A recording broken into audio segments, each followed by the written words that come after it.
Hello and welcome to the first of a series of talks on nuclear medicine of the urinary tract. So the first thing we're going to do is just quickly talk about the various tracers which we do in nuclear medicine imaging in the kidneys, and they can be divided up into perfusion agents and agents which are used for static imaging. So let's consider these first two agents together, DTPA and Mag3. Now, in the urinary tract, most of the tracers can be linked with technetium. Technetium-99m, of course, is the most commonly used isotope in nuclear medicine. It's readily available and has a convenient half-life. And chemically, we are able to link it with DTPA and Mag3, so we can use that. So we will give the patient an injection of DTPA or Mag3 and watch the passage of the radioisotope the radiopharmaceutical through the kidney, down the ureter and into the bladder, and thereby we can evaluate what the perfusion and the clearance of tracer from the kidney is, and gain a lot of useful physiological information about the functioning of that patient's kidney. The next tracer is DMSA. That's also linked with technetium, and that's used for static imaging, primarily to build up an anatomical picture of the kidney. Now you might think that in nuclear medicine anatomical pictures of the kidney will not be very useful these days when we have much higher resolution techniques such as CT and MRI available, and certainly the use of DMSA has declined a little bit. However, it's very useful in obtaining a measure of the relative renal function between two kidneys, because the tracer will be distributed to the two kidneys in proportion to their relative renal function. The last tracer which we'll briefly speak about, which is also used in functional measurements, it's a non-imaging test, is GFR measurement, and I'll mention chromium-51 labeled EDTA.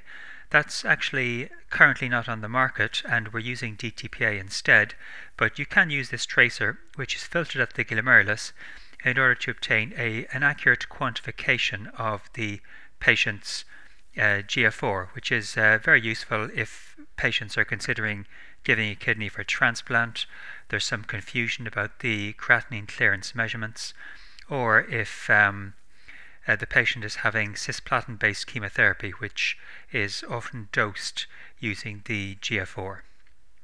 So that's just an introduction to the tracers which we're going to talk about. Okay, so Mag3 is probably one of the most commonly used tracers in the urinary tract. It stands for mercaptoacetyl glycine. You don't really need to remember that. It's a radiopharmaceutical which, as we mentioned, is combined with technetium and is both filtered at the glomerulus and will also be secreted, I think that really should be secreted through the tubules. So that means that it's got a very high extraction efficiency. It's not just the glomerular filtration, but it's also the tubular secretion which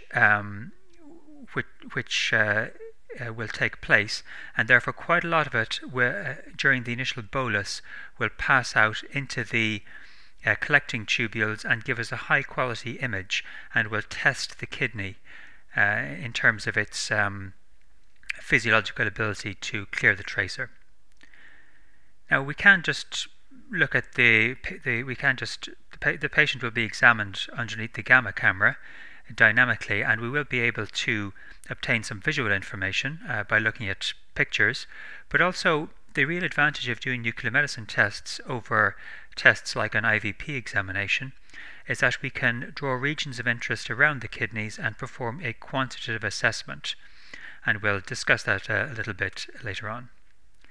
So we can get some information about the relative renal function. We mentioned that DMSA is the tracer of choice for that, but we can get some information with Mag3. However, the tracer is rapidly passing through the kidneys, so we don't get very long in order to evaluate the patient's relative renal function due to the transitory dynamic nature of the examination. So this tracer is primarily used for obstruction, but we will take that extra information where we get it. So I think things might come a little clearer when we actually look at an example of the study. So this is a normal Mag3 examination.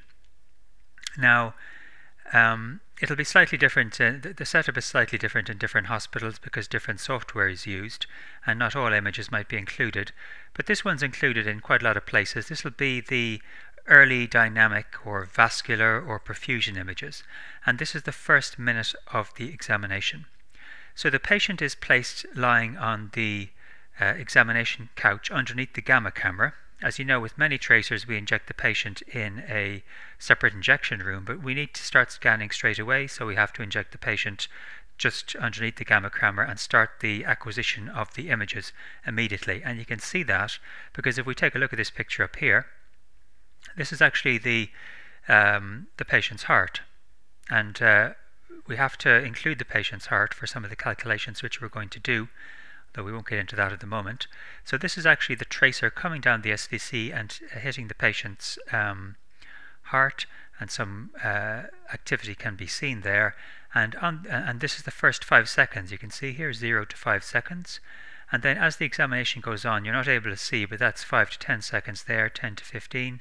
And you can see that the heart is becoming is showing greater uptake with the tracer. And then you can just begin to see the aorta becoming outlined here and down to the iliac vessels, and the kidneys, which will be perfused through the renal arteries, just beginning to be outlined. So later on, here we are at 15 to 20 seconds. You can see the two kidneys coming into view quite nicely. There's symmetrical perfusion of the two kidneys on either side, and this image really over the first minute is done primarily to just have a rough assessment of the relative renal function, the relative perfusion, should I say, of the two kidneys, and see if one of them is differently perfused to the others. And some people find that useful. Some centres don't include this in their study. There's a couple of things I'll just point out here. Firstly, there's quite a lot. This is quite a noisy image. So you can see here it's rather grainy, you might say.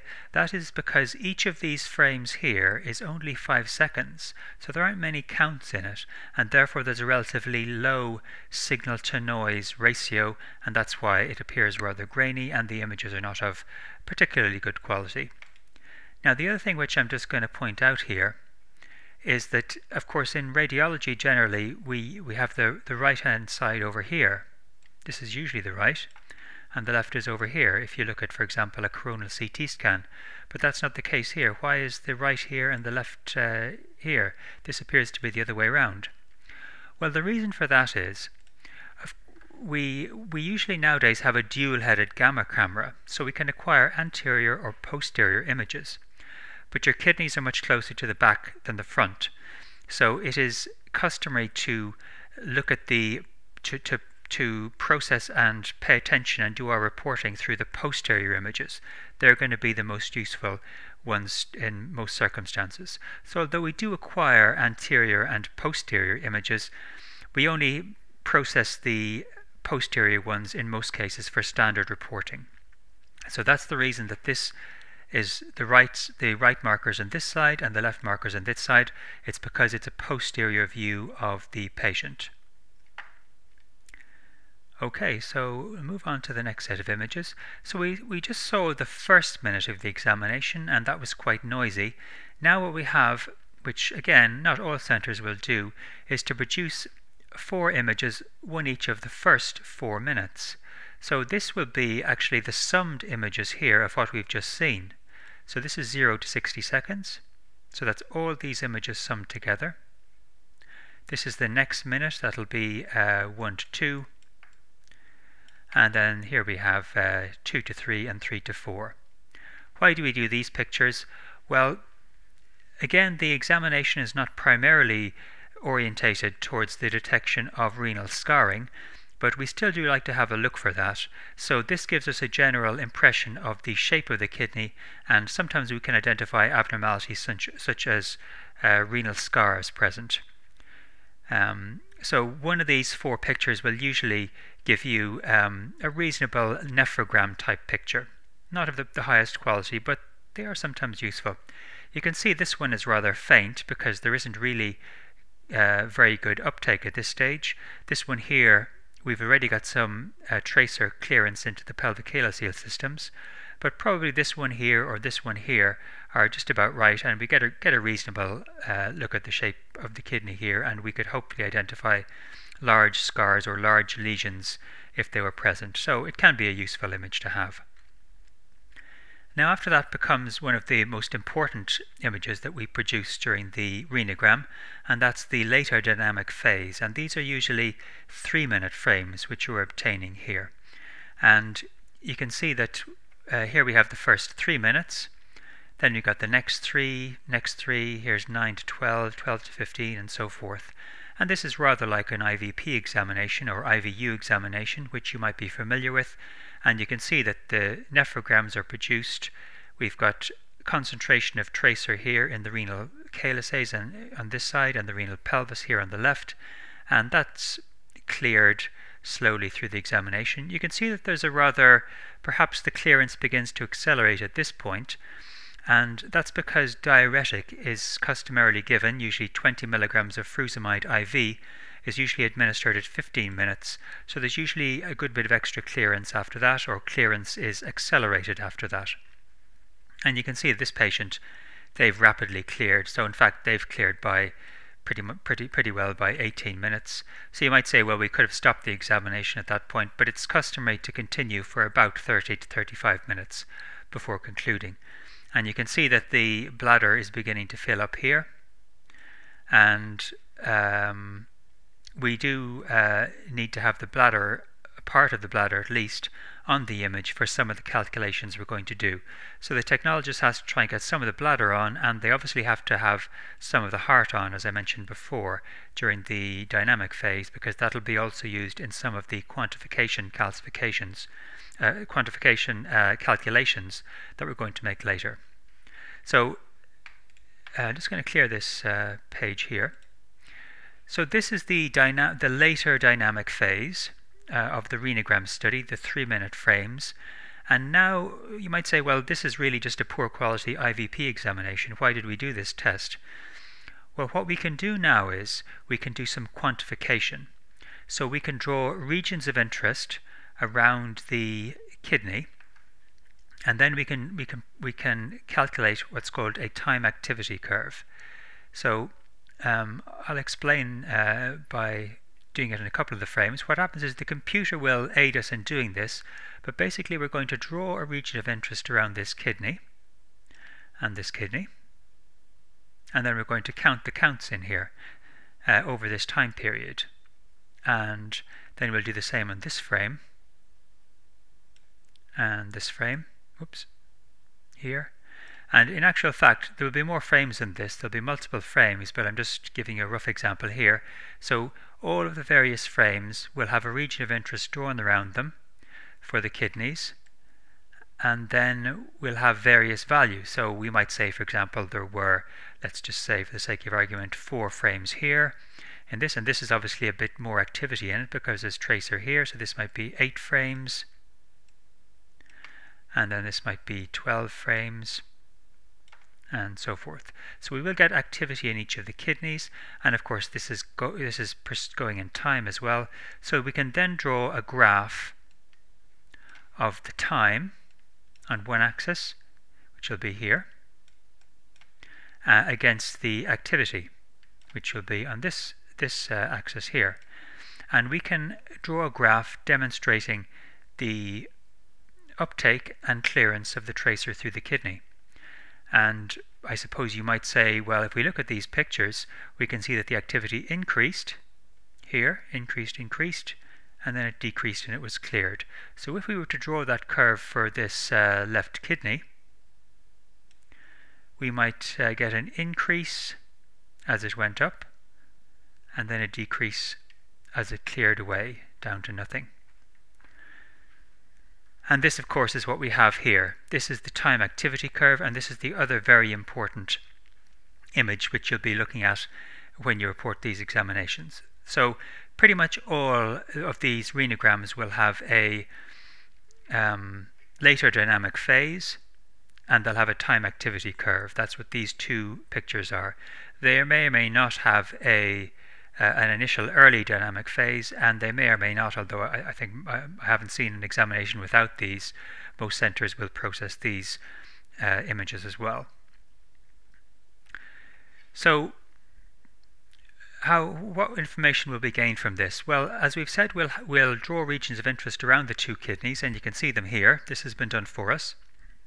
The computer has helped to do it, but the technician will also, the technologist will supervise this to make sure the computer hasn't made any errors. But there'll be, I know I only drew a few frames here, but there's actually many frames. In this case, all the frames during the 3-minute period have been summed together into one picture for us. So all the frames in 3 minutes have been summed together into one image, but there are actually many frames there. So the computer has to do it because it's quite a repetitive task, but it will be supervised by a technologist. And that will produce this time activity curve, and we can see here, as we sort of predicted, this is mercifully color-coded sensibly. So the right kidney is red, and the left kidney is green, which is fantastic. So we can easily tell them apart, and we can see what's happened in both kidneys. The activity shot up as the tracer went into the kidney. It was cleared. Here's the line at which the diuretic was given, but in any case, the tracer was clearing nicely anyway from the kidney, so we probably didn't need the diuretic, but we do give it routinely anyway, and you can see it nicely clearing. And at the end of the examination, almost all of the tracer has cleared. That's a good normal result there.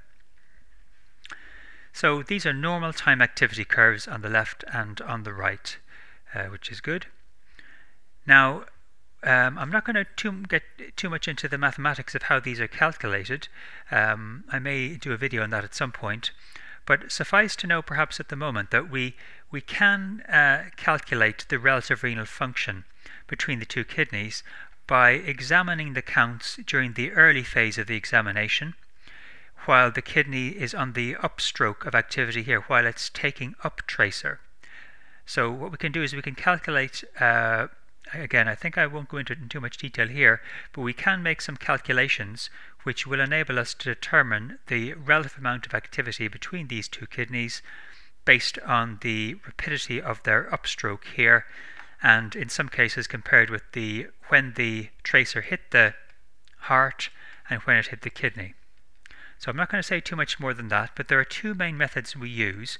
One is the integral analysis here, and the other is the PATLAC analysis. The PATLAC is said to be more accurate in patients with poor renal function. Some centres may only quote one, we generally quote both. And they're usually pretty close together. I think it's nice to quote both because if there's a discrepancy, you can ask yourself why that is the case. So these will give us the relative renal function between the two kidneys. So this patient's got 52/48 and 55/45 on the integral.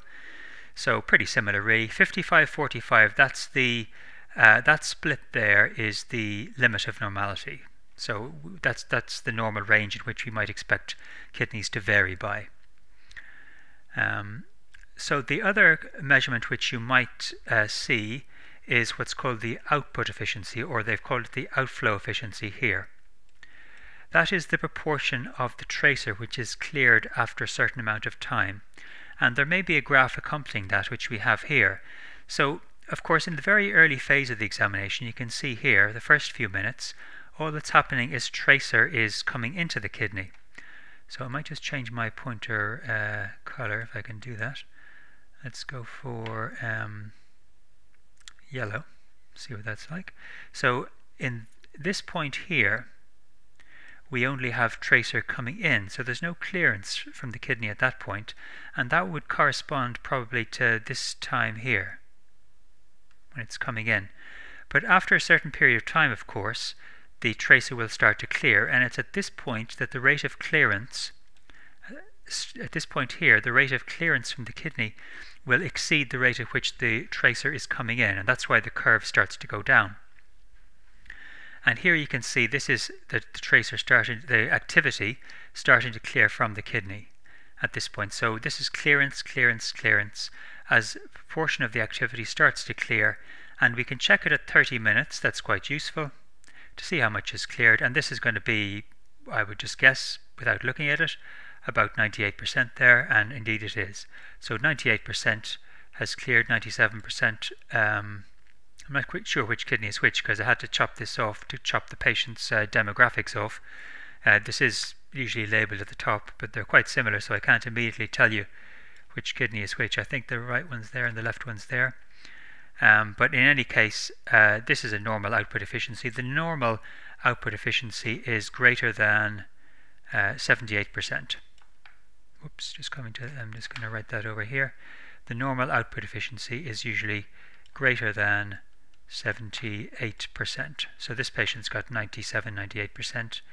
That's fine. The equivocal range is usually between 70 and 78%, and then less than 70% is obstruction. But of course, there is no absolute. There's no. We have to interpret these things together with all the other information we have on the patient. But if you want some numbers to cling to, then those are the numbers. So less than 70% output efficiency obstruction, 70 to 78% is indeterminate, and greater than 78% is normal. So those are the main calculations which we use when we're looking at the time activity curve, and those are hugely helpful in our interpretation of the examination. So let's move on to the last part of the examination here. So we also do a post-micturition and sometimes a delayed picture. You don't actually have to do the delayed picture unless unless there's some activity retained in the system. We didn't have to do it here, although the technologists have done it. But the tracer has cleared nicely from the kidneys here, so we could have left it. It's always nice to see a post-micturition view. Now, I don't have such an examination here, but I'm just going to change this color back. What you can do is you can actually, if you want to look for renal scarring, if you want to look for reflux, at the end of the examination you can do what's called an indirect nuclear medicine cystourethrogram, in order to look for reflux. And that is because we now have a bladder which has got some tracer in it, and we didn't have to put a catheter in, it came intravenously, so we can look for reflux if we would like to do that. And it means the patient doesn't have to be catheterized. So what we can do is we can put the patient in front of the camera and we can ask them to void, and then we can see, and what we do is we draw regions of interest. Well, we'll take some pictures as they void, and then at the end we'll do some regions of interest around these areas here, and we will see and we can draw a curve, and we can see if any activity, if there was an increase in activity in those areas during the voiding. It's possible that you could see some tracer shooting back up when you look at the pictures as well, although that's often not as easy to see. So we can draw a curve, and we can also draw a region of interest around the bladder. And so if, for example, if I use the green color to represent the bladder activity we would expect to fall like this as the patient voids. And then we would draw perhaps a region of interest of let's say a blue color around the left kidney here. And if the left kidney activity went up like that, then we would know that the patient had refluxed during the examination. Because the counts are usually quite low, it's often quite a noisy image, so it's difficult to interpret, but that's the basic principle, and you can see it sometimes. I apologize, I don't have a picture of it here because I don't do many pediatric cases, but that is what's called an indirect cystogram, which can be performed at the end of the Mag3 study. Okay, so that's the basics of a normal Mag3 examination, and I think what we'll do is leave it there, and in the next episode we'll talk about some of the other tracers before proceeding to some pathology. So thank you very much for listening, and hopefully I'll see you for the next episode.